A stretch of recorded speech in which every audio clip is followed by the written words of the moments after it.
10 లక్షల రూపాయల Tata punch car దెబ్బకి కోటి రూపాయల BMW కార్ తుక్కు అయిపోయింది. హలో గైస్, మీలో చాలా మంది ఈ యాక్సిడెంట్ వీడియో చూసే ఉంటారు. మరి నిజంగానే టాటా పంచ్ వల్ల BMW కార్ ఇంతలా డ్యామేజ్ అయిందా? అక్కడికే వస్తున్నా. BMW కార్ ని క్లియర్ గా చూడండి. లెఫ్ట్ సైడ్ నిలువుగా బానెట్ అండ్ ఇంజన్ ఏరియా ఎక్కువగా డ్యామేజ్ అయింది. ఏదైనా ఒక స్తంభాన్ని లేదా చెట్టును కానీ గుద్దినప్పుడు ఇలాంటి డ్యామేజ్ జరుగుతుంది.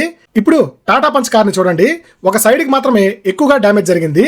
That means BMW car punch car ని రైట్ సైడ్ నుండి గుద్దుకుంటూ వెళ్లి ఎదురుగా ఉన్న స్తంభాన్ని గుద్దుకుంది. అదే కనుక స్ట్రైట్ గా వెళ్లి పంచ్ కార్ ని గుద్దుంటే పంచ్ కార్ కి ఫ్రంట్ మొత్తం డ్యామేజ్ అయి ఉండేది. బట్ అలా జరగలేదు. మిగతా ఇష్యూస్ పక్కన పెడితే 10 లక్షల బడ్జెట్ లో బిల్డ్ క్వాలిటీ వైజ్ ఖచ్చితంగా punch is the best car. మన ఛానల్లో కూడా ఈ విషయం చాలాసార్లు చెప్పాను. ఇంత లాజికల్ గా ఎక్స్ప్లెయిన్ చేసిన తర్వాత కూడా ఒక బ్యాచ్ ఉంటుంది, వాళ్ళలో కొంతమందికి కనీసం కారు కూడా ఉండదు. బట్ నెగిటివ్ కామెంట్స్ పెట్టడమే వాళ్ళ మెయిన్ అజెండా. అలాంటి వాళ్ళని ఎవరూ మార్చలేరు. ఈ యాక్సిడెంట్ మీద నా అనాలిసిస్ కరెక్ట్ అనిపిస్తే ఎస్ అని కమెంట్ చేయండి గైస్.